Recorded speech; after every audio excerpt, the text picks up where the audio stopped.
Pemirsa, ribuan gram narkoba jenis sabu-sabu dan puluhan kilogram ganja dimusnahkan Kejaksaan Negeri Biren di halaman kantor Kejaksaan setempat. Selain itu turut dimusnahkan belasan ribu bungkus rokok ilegal serta sejumlah barang bukti lainnya.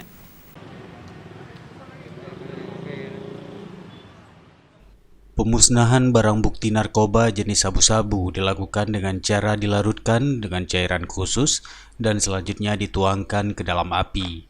Sementara pemusnahan barang bukti narkoba jenis ganja, rokok, dan barang bukti lainnya dilakukan dengan cara dibakar.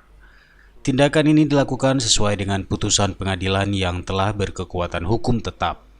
Berbagai jenis barang bukti tersebut merupakan hasil kejahatan yang dirampas untuk dimusnahkan sejak periode bulan Juli 2019 hingga Juli 2020.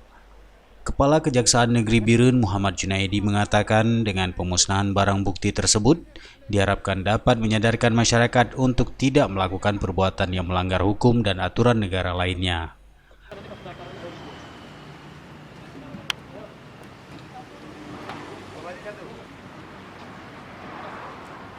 Jadi sudah kita lihat bersama, barang buktinya ada ganja sekitar 3.000 gram, dan sabu-sabu sekitar 2.000 gram, kemudian rokok yang tidak ada izin edar sekitar 19.000 bungkus pakai rokok, dan barang bukti lain yang menyertai tindak narkoba seperti handphone dan korek api gas.